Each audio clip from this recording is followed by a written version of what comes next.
All right, so we didn't do an episode last weekend. What's the name of the show? Nothing but worry. And is that still true? Absolutely. More so than ever. Okay. Oh dear me. Yeah, we didn't do an episode last week. Why was that? I honestly don't recall. I think we were both kind of not in the mood because we were tired and we just couldn't summon up the mental energy to think of anything to talk about. And Which brings us to this week's show. Do we dare broach politics? So much has gone so bad this week. yeah, well, I just finished reading Hunter Thompson's book about the 1972 presidential campaign, and I was struck by the similarity of the quasi-apocalyptic language used to refer to a potential Nixon victory.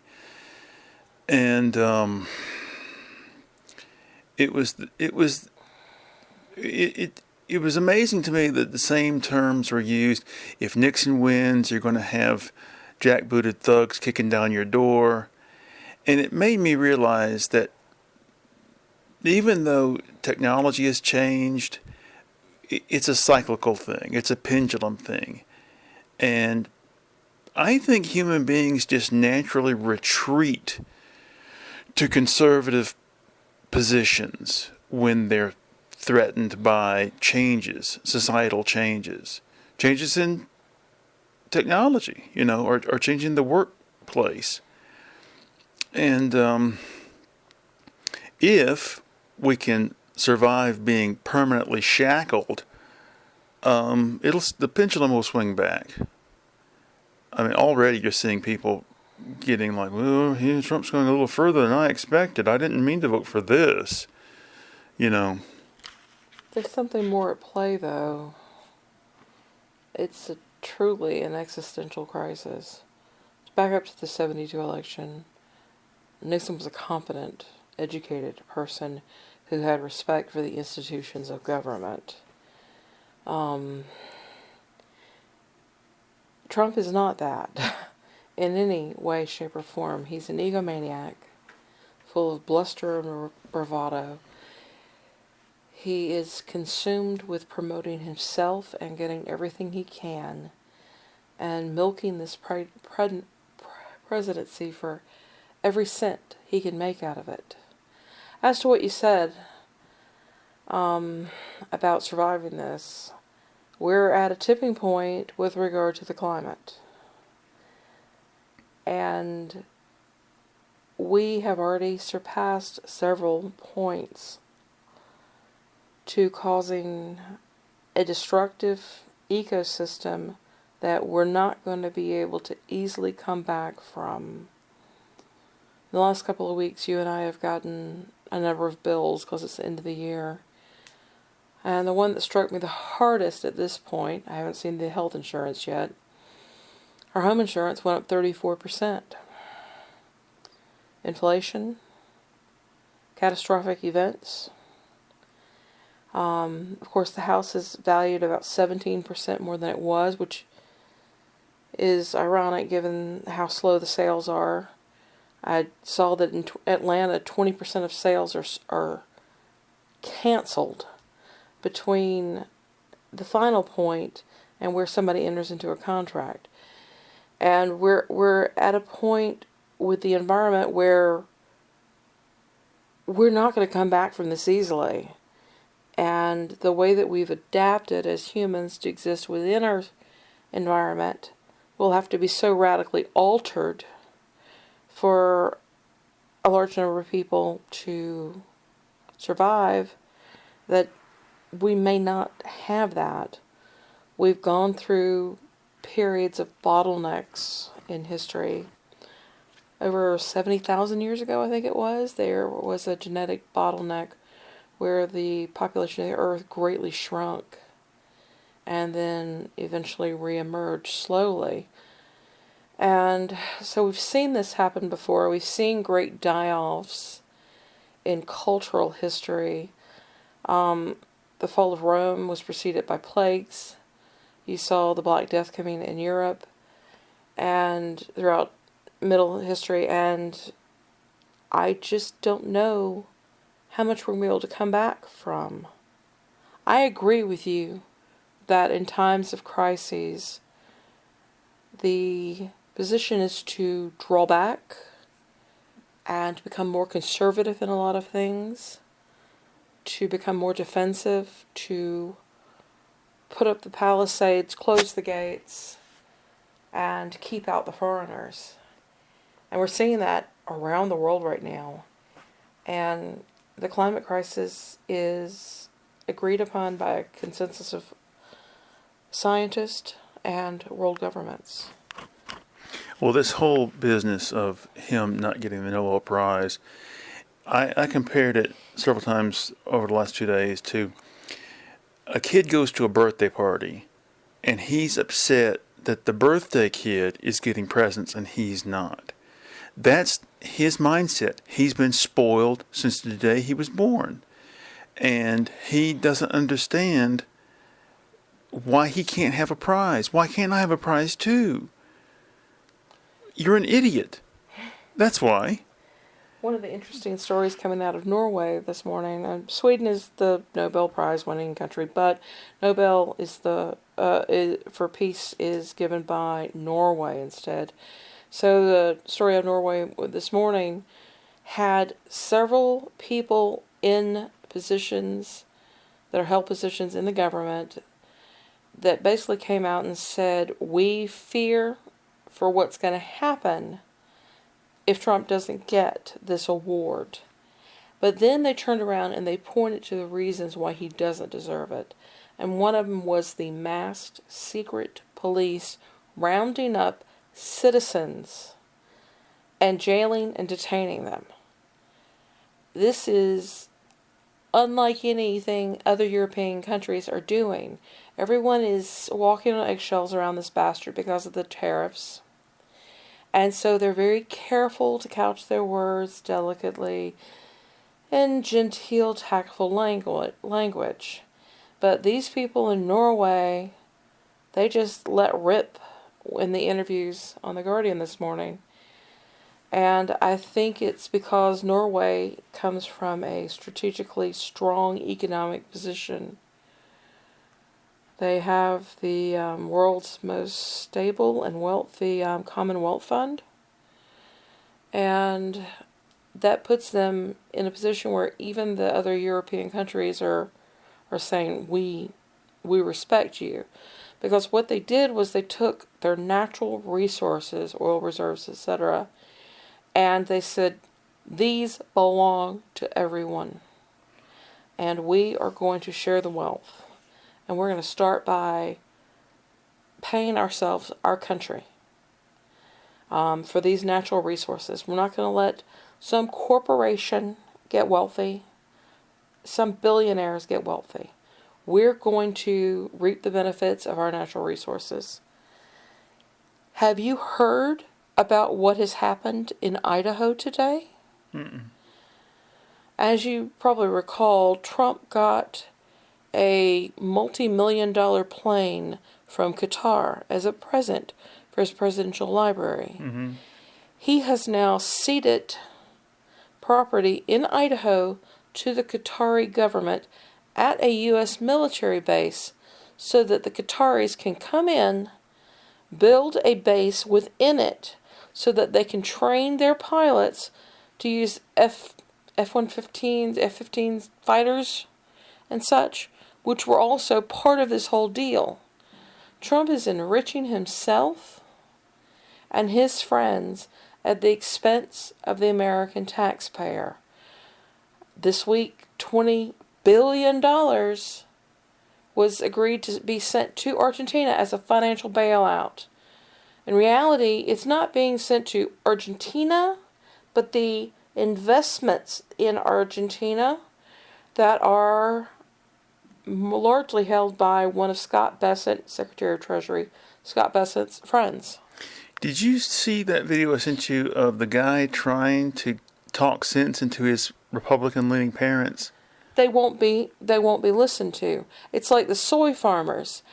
After the $20 billion deal aid package to Argentina was announced from the U.S., Argentina then went to China and came up with a sweetheart deal to sell soybeans from Argentina to China. China has yet to purchase any soybeans from this year's current crops, and they are refusing to buy U.S. soybeans, which they only deem worthy of feeding their animals. And Trump is about to slap a 100% tariff on China and exacerbating the problem. Yeah. And so China said, we're not buying your soybeans. American farmers said, wait a minute. You just gave $20 billion to Argentina, and they ended up undermining any potential for sales of soybeans to China from the U.S. But yet, these people will vote against their interests time and time again. Mm-hmm. And part of it has to do with the first term, the same thing happened.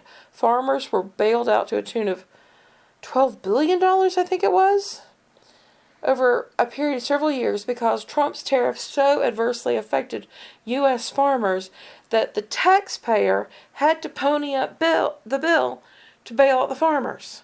And now they're saying, oh, we're going to give you a bailout again. Really, we're going to do that. I wouldn't trust them to do it because this administration is worse and more corrupt, more cronyism, more nepotism, more oligarchs than the last term. And you're seeing out and out corruption and handing over the keys to the kingdom. And they are just exchanging outright favors for favors.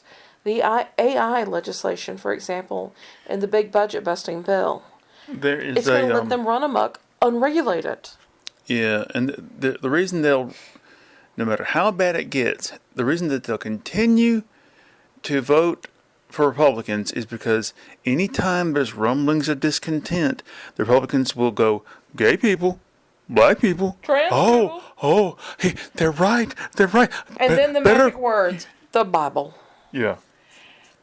After the Kirk killing, Trump went on about this negative blah, blah, blah attacks from the left. And then he turns around within the week. He's calling Democrats Democrats, saying we're satanic and all this other kind of stuff. And it's like he's just playing right to the base. They want to hear this. And this is a man who doesn't go to church. He doesn't attend Mass. But yet his ICE agents are attacking priests now, willfully shooting them in the head with pepper bullets like they did in Chicago. Yeah. Well, anyway, yeah, I know. So besides all that, what's going on? We said we weren't going to talk about politics. No, I didn't say that. I said maybe this week we need to broach it. Because things are getting really, really bad. We've got American troops being sent from states to other states to God knows what in other cities and other states. We're turning states against states. It's wrong. We've got people being drug out of their cars and drug off into detention. Did you see the picture? Did you see the picture of the ICE agent pointing a rifle out the window of a car at somebody passing by him in another car? It's ridiculous.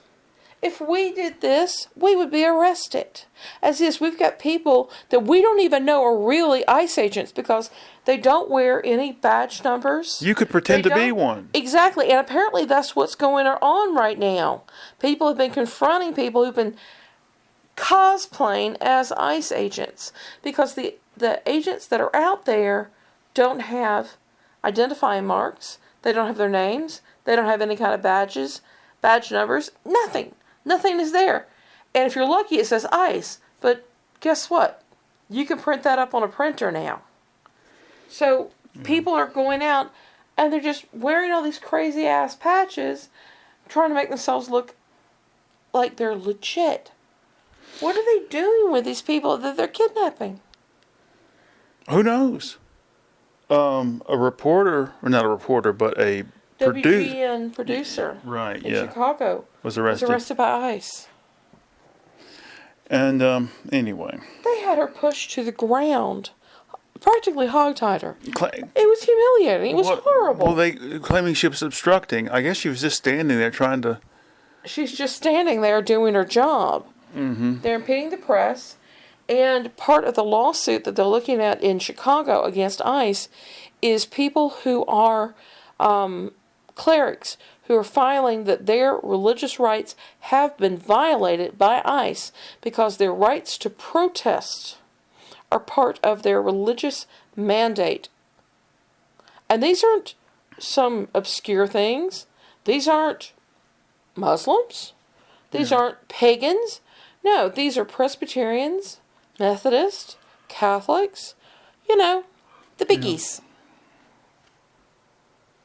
I keep thinking I hear There's a dog. engines. There's a no, dog this sounds like an off in the engine or distance. something. Maybe. Well, there's a fan in there going. No, it sounds like. I don't know. Oh, Lord. Amazon has been out the. Well, let's see what works. It has been crazy. It's more Amazon mail than I've ever seen. This is Prime Week. And it's just. And, Our Prime renewed. I've said everything I need to say to the people in charge. That we need more But people. you don't have that we the need better people equipment. And we hear you. We listen. We're doing what we. Okay. Well, I've said what I had to say, and I'm not going to say it again. I wonder if your coworkers' problems and why he's out are possibly. It's related. Affecting He's had a bad back for years but and years. He's got to be And ripping his muscles out. Well, I'm hurting myself. My Do you know that if you end up with arthritis in your spine, it could potentially lead to paralysis in your limbs? Thanks. It's horrible. They're treating you guys like donkeys up there. They are, and it's just ridiculous. And but they're going to find out very soon. Yeah, We had a nothing's gonna time be done study at team come Christmas. this week and followed us around. I had to write down what we did every 30 seconds. I mean, I had a person assigned to me to follow me around and see what I did all night. 2 nights in a row they came. First night I was being nice and I was trying to put on a good show, so that. Well, what happened? At the end of the night, they informed us that they were going to. We were going to stop using the time clock to clock in, but we had to start using scanners to clock in, scan our badges. And we're trying to explain that this is not feasible. Logistically. I sent a blistering email to the union about it, and the union was like, don't listen to them, just keep using the time clock. And this is one thing that really killed me. The guy's telling us this, right? Head of the time study team. And he's telling you got to start doing this, you got to start doing that. I said, who says so? Because he's not a supervisor. He doesn't have the authority to tell me shit. He goes, oh, this is national. Everybody has to do it. And I said, that is not true. I know for a fact the facility I worked with 2 years ago, they don't do that. Oh, well, I can't speak to that. Well, why don't you try using your imagination, you liar? So, over the years, I have heard you bitch and complain about these scanners. And they have a couple different types of scanners. And over the years, what I've heard is, number one, they just don't work. Number two, the batteries die.